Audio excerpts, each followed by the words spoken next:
খেলা শেষ না হওয়া পর্যন্ত ইউনূস সাহেব ইলেকশন দিতে পারবে না। জামাত বা এনসিপিরা হলো রাতের বন্ধু। ডক্টর মোহাম্মদ ইউনূস জাতিসংঘের সাধারণ অধিবেশনের যোগদান শেষে দেশে ফিরেছেন এবং সেখানে তিনি বেশ কয়েকটা ইন্টারভিউ দিয়েছেন এবং একটি ইন্টারভিউতে তিনি বলেছেন যে দেশে নাকি অনেক মানুষ তাকে 5 বছর 10 বছর এমনকি 50 বছর ক্ষমতায় দেখতে চায়। ওই লোকেরা নাকি বলছেন নির্বাচন দরকার, কি কার নির্বাচন দরকার। এবং আজকে এই বক্তব্যের সূত্র ধরে বিএনপি চেয়ারপারসনের উপদেষ্টা জয়নুল আবদিন ফারুক বলেছেন যে এই ধরনের বক্তব্য আসলে শঙ্কা তৈরি করে, যদিও ফেব্রুয়ারিতে নির্বাচনের কথা তিনি বরাবরই বলে আসছেন। তার এই ধরনের বক্তব্য আসলে শঙ্কা তৈরি করে কিনা? আপনাকে অসংখ্য ধন্যবাদ। আমার সাথে যিনি আছেন আমার বন্ধু, আমার ভাই জনাব মাহমুদুর রহমান মান্না, এবং যারা শুনছেন সবাইকে আমার সালাম, আসসালামু আলাইকুম। ইউনূস সাহেব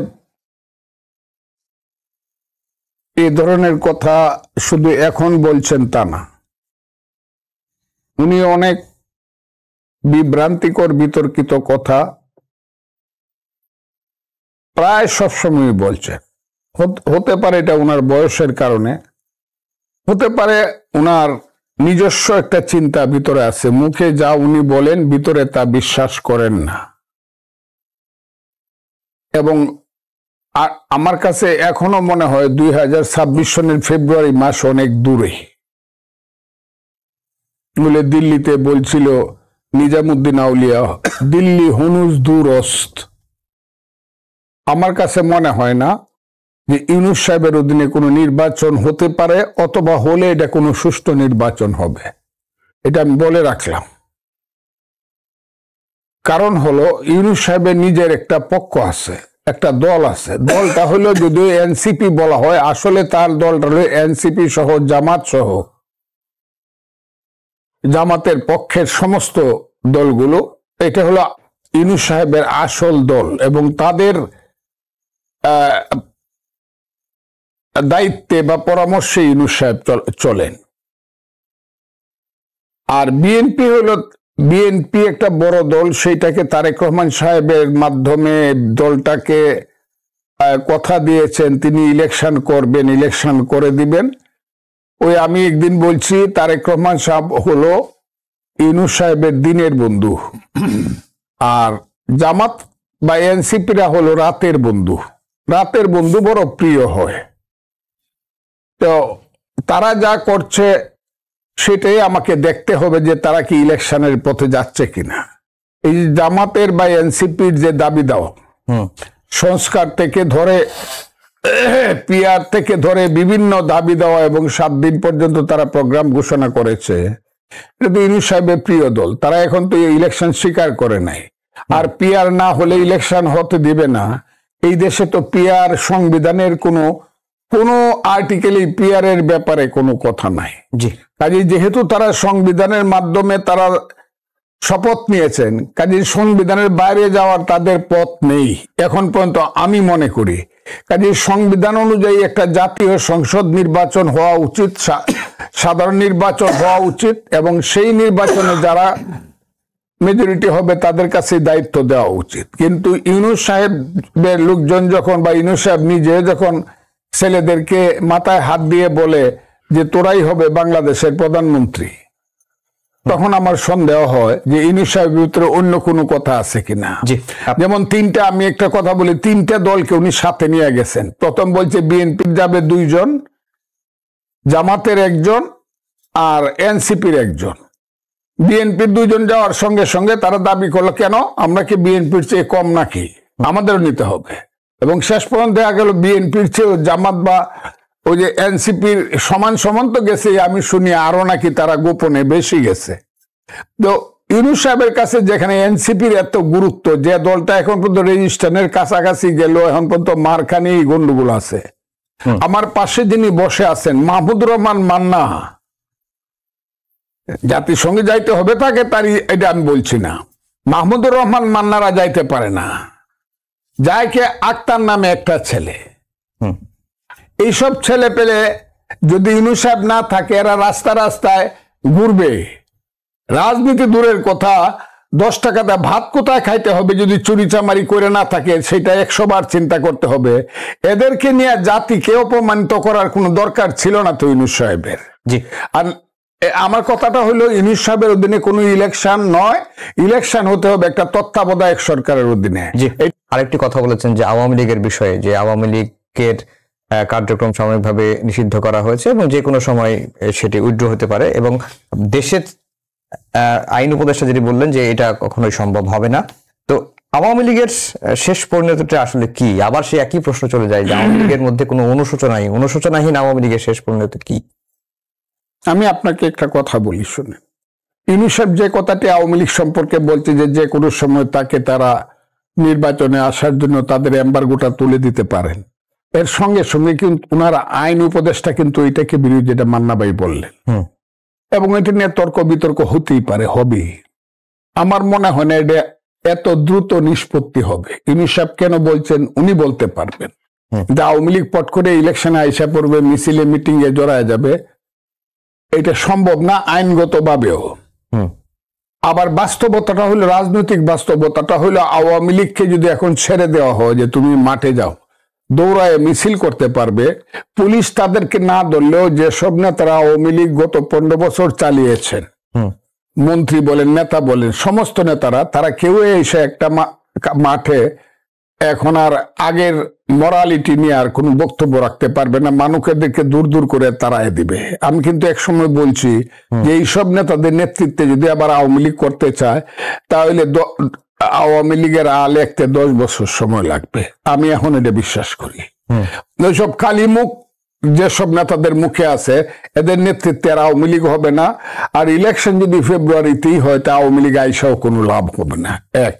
তবে আমি একটা জিনিস মনে করি, এই দেশে একটা রাজনৈতিক শক্তি, মুক্তিযুদ্ধের পক্ষের একটা রাজনৈতিক শক্তি ইলেকশন করা দরকার। It is not Awami League. আবারও বলতেছে, আমাকে ভুল বুঝে সবাই। এর কারণটা আমি এই কারণে বলি, বিএনপি এবং জামাত যদি পাল্টাপাল্টি দুইটা ফ্রন্টে ইলেকশন হয়, বিএনপি মেজরিটি পাবে, জামাত বিরোধী দলে যাবে। কিন্তু 6 মাস বা 1 বছর পরে যেটা ঘটবে, এটা আমার ধারণা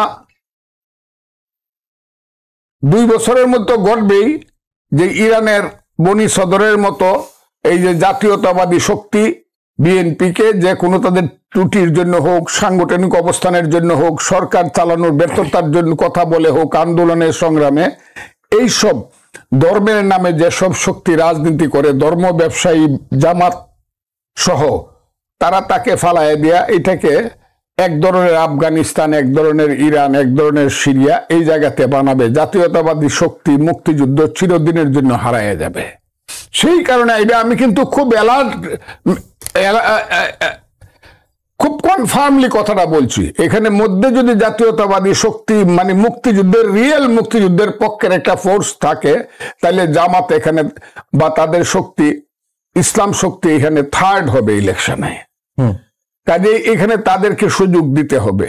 এখন ওই রিপোর্টার্স ইউনিটি থেকে একজন কথা বলতে মুক্তিযুদ্ধের পক্ষে গেলেই যদি পিটমোড়া বান্ধিয়া দৌড়িয়া পিটায় নিয়ে, পুলিশ নিয়ে, সন্ত্রাস দমন আইনে কেস দিয়ে দেয়, লতিফ সিদ্দিকী, মঞ্জুর আলম পান্না বা কলেজের ইউনিভার্সিটির প্রফেসর কার্জন সাহেবের মতো, তাহলে তো এখানেও মুক্তিযোদ্ধারা তো আর বাড়িতেই পারবেন না। অবস্থাটা এইরকম।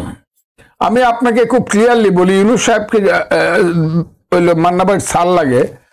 আমিও চিটাগাং ইউনিভার্সিটিতে পড়লে উনি আমার ডাইরেক্ট স্যার হতে পারতেন, কিন্তু আমি ওনাকে স্যার মনেই করি। আমিও মনে করি উনি স্যার হওয়ার মতো মানুষ। কিন্তু তারপরেও বলবো, উনি 10 বছর, 5 বছর, 50 বছর চেয়ে বড় কথা হয়েছে। আমরা কতদিনের জন্য আসছি এটা তো লিমিট করে দেওয়া হয় না। কাজে আমরা ইচ্ছা করলে যতদিন ইচ্ছা ততদিন থাকতে পারি, এই কথাটা কিন্তু তার মনে আছে এবং এই সরকারের মনেও আছে যে আমরা ইচ্ছা করলে যতদিন খুশি ততদিন থাকতে পারি। এবং অবজেক্টিভ কন্ডিশন যদি তাদের পক্ষে থাকে, যেটা আছে এখন, মান্না ভাইরা বলবে না, কারণ মান্না ভাইরা তো গিয়ে এখানে ওই যে আলী রিয়াজ সাহেবের এখানে গিয়ে ওতে বসেন, মিটিং টিটিং করেন টোরেন, তারা এটা বলবে না। আমি বলবো, এখানে যারা এই দেশটাতে যারা খেলতে চায় জাতীয় এবং আন্তর্জাতিকভাবে, সেই খেলোয়াড়রা উপস্থিত। এবং সেই খেলাটা কিন্তু চট্টগ্রামে হচ্ছে, সেন্ট মার্টিনে হচ্ছে, আমার দেশে ভিন্ন শক্তি করতেছে। আর আমার দেশের এই যে স্বাধীনতা বিরোধী শক্তি যারা 71 সনে পরাজিত হয়েছিল, তাদের কিন্তু ওই যে আমি বলি 5ই আগস্ট ঘটছে দুইটা কারণে। আমরা মান্না বাইরা মিল্লা বিএনপি সহ 31 দফা সহ আমরা ঘটাইছিলাম এই দেশটাকে একটা গণতান্ত্রিক রূপান্তরের জন্য, হাসিনাকে বিদায় করিয়া। আর পিছনের জামাত যে শক্তি, ওই যে সার্জিস আলমরা বলে, এরা হলো কি ভ্যানগার্ড।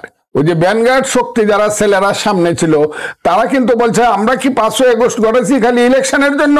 আমরা করে এনে সংস্কার করব, সৎকার করব, বাংলাদেশের নাম বদলাইব, 47-কে বলবো স্বাধীনতা, 24-কে বলবো রিয়েল স্বাধীনতা, আর 71-কে বলবো গন্ডগোল। 71-এ কিছু হয় নাই, এটা হলো বিদেশি শক্তি বাইদের মধ্যে গন্ডগোল লাগাইছে। খেলা হইলো এই জায়গাতে। এই খেলা শেষ না হওয়া পর্যন্ত ইউনূস সাহেব ইলেকশন দিতে পারবে না।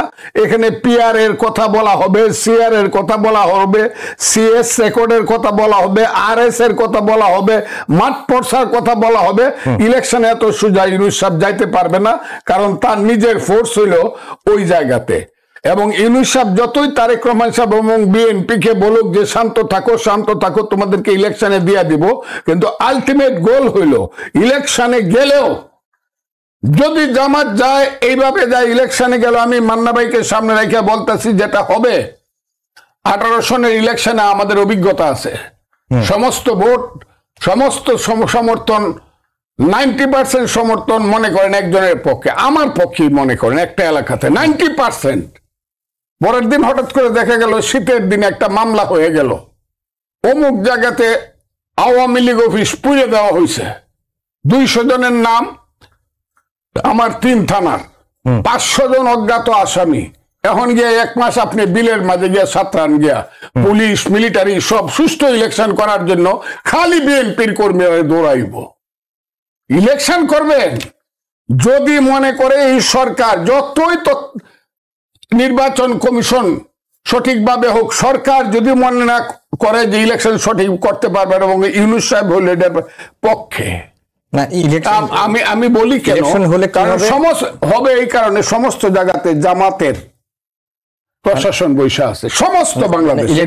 বিশ্বাস না করে তারা নির্বাচন হলে জামাত সরকার গঠন করবে, ডক্টর মোহাম্মদ ইউনূস যদি জামাত সরকার গঠন বুটে না, কিন্তু আজকে লেখছে ফজলুর রহমান বলছে 60% ভোট না। আমি বলছি না, আমি বলছি জামাত ভোট পাইবে 6%, কিন্তু দেখাইও দিতে পারে যে 60% ভোট পাইছে। কারণ সমস্ত প্রশাসন, আমি আমার ব্যক্তিগত অভিজ্ঞতা থেকে, যন্ত্রণা থেকে কইতেছি, 10 মাস যাবৎ কিশোরগঞ্জের প্রশাসনের যে যন্ত্রণা আমি পাইতেছি, এটা অকল্পনীয়।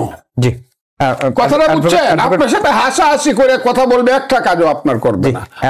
আপনার কাছে আবার আসবো মাহমুদুর রহমান মান্না ভাই। এই যে ডাকসুর পরে এবং এখন রাজনীতির বর্তমান অবস্থা দেখে মনে হচ্ছে যে জামায়াত আগামী নির্বাচনে একটা ফাইটিং পজিশনে চলে গেছে এবং বিএনপি এখনো কমফোর্ট জোনে নাই। এবং অ্যাডভোকেট ফজলুর রহমান বললেন যে ডক্টর মোহাম্মদ ইউনূসের অধীনে নির্বাচনে হলে অনেক সময় এও হতে পারে জামাতকে জিতিয়ে দেওয়া হতে পারে। মানে জামাত কি আসলে ফাইটিং পজিশনে চলে গেছে, নাকি মনে সেটি বোঝানো হচ্ছে? সমস্যা কি জানেন ফজলু ভাই, আমার চেয়ে অনেক সংগ্রামী মানুষ, ভেরি ডিটারমাইন্ড। আমি কিন্তু এরকম না। আমি almost all the time middle রোডার, রাস্তার মাঝখান দিয়ে চলতে চাই, চলতে চলতে রাস্তা দেখে দেখে কখনো বাঁয়ে কখনো ডাইনে যাব, এবং যতদূর পারি কারেক্ট থাকবার চেষ্টা করব। তো সেই বিবেচনায় আমি চূড়ান্ত কথা কম বলি, আর পলিটিক্সে কোনো প্রেডিকশন করা উচিত বলে আমি মনে করি না। তাও যদি আবার জনগণের মন নিয়ে প্রেডিকশনের কথা হয়, it is so critical, so difficult. মানুষের মতো জটিল প্রাণী তো নাই।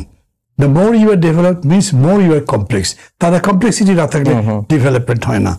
তো এই অর্থে আমি বলছি, যেরকম করে ফজলু ভাই বললেন বা আপনি আমাকে প্রশ্ন করলেন, আই এম সরি, এই প্রতিষ্ঠানটার নাম ভুলে গেছে, আন্তর্জাতিক রিসার্চ, মানে যারা জরিপ করে, তারা বলছে এই ডাকসু ইলেকশনের পরে সার্ভে করে তাদের মনে হয়েছে ডাকসু রেজাল্টটা যাই হোক না কেন, ন্যাশনাল অ্যাসেম্বলি ইলেকশন যখন জাতীয় নির্বাচন, সেই নির্বাচনে জামাতের সাপোর্ট এমন সিগনিফিক্যান্ট কিছুই না। কোন প্রতিষ্ঠান, যেটা আমি নাম বলতে পারছি না সেজন্য আমাকে হয়তো চ্যালেঞ্জ করতে পারে, কোন প্রতিষ্ঠান এমনও বলেছে জামাতের ভোট কিছু বাড়েইনি। এবং একটা প্রতিষ্ঠান দেখলাম কমেছে। হ্যাঁ, একটা বলছে কমেছে। এখন আমি ধরেন মাঠ থেকে যদি বলি, এই সমস্ত জরিপ টরিপ তো আসলে হয় না, বহু জরিপ ভারতে বলেন, এখানে বলেন, পাকিস্তানে বলেন, উল্টাপাল্টা হয়েছে, একদম ঠিক হয়নি। তা আমি যদি এখানে মাঠের কথা বলি, আমি যেটা দেখছি তা হলো কি, এটা খুবই সত্যি কথা। ফজলু ভাই যেহেতু ওই দলটা করেন, হয়তো এরকম করে বলতে পারেননি বা বলেন না, বা পার্টি ডিসিপ্লিনের বাইরে চলে যায়। গত 14 মাসে বিএনপির কাছে মানুষের যদি বা কিছু এক্সপেকটেশন ছিল, বিএনপি তার কাছে যেতে পারেনি, থাকতে পারেনি। প্রচুর পরিমাণে চাঁদাবাজি এবং দখলদারিত্বের অভিযোগ উঠেছে। বিএনপিকে যদি আপনি প্রশ্ন করেন তখন বলবে কারণ জামাত কি করেনি, কিন্তু পারসেপশনটা কিরকম হয়েছে আমি বলছি। মানুষের সাথে আপনি ধরেন একটা সার্ভে করেন, 100 জন লোক, স্যাম্পল স্টাডি যেভাবেই করেন, বেশিরভাগ লোক মনে করে জামাত যদি ক্ষমতায় যায় তাহলে দুর্নীতি কমবে। এই যে আপনাকে কথাটা বললাম, যদি ক্ষমতায় যায় দুর্নীতি কমবে, এই যে আমি বললাম, এটা একটা আমার সম্পর্কে বিরাট মিসকনসেপশন তৈরি করে ফেলবে। এই তো জামাতের পক্ষে একটা বলল, আমি কিন্তু আমার কথা বলছি না, পাবলিকের পারসেপশন। কেন?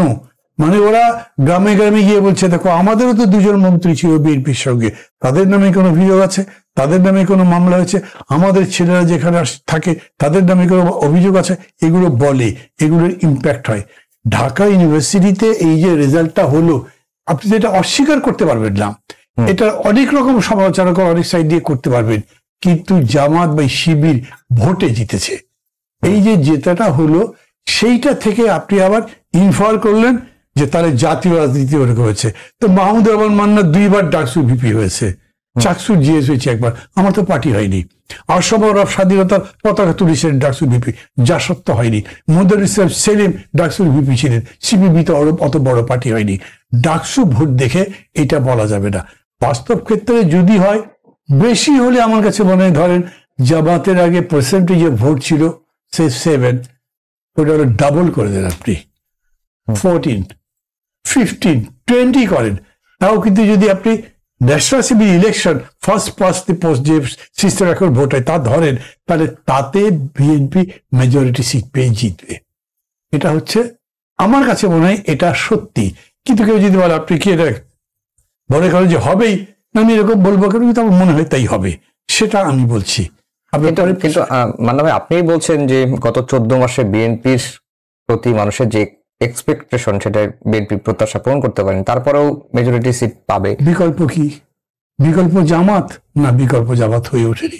বহু জায়গাতে এরকম আছে, ধরেন বিএনপির যে প্রার্থী আছেন তার যে ক্রাউডটা তৈরি হয়েছে, তাকে যেভাবে মানুষ চেনে জানে পরিচিত, ওরকম করেও বিএনপি একেবারে জামাতের কোনো ফিগারই নেই।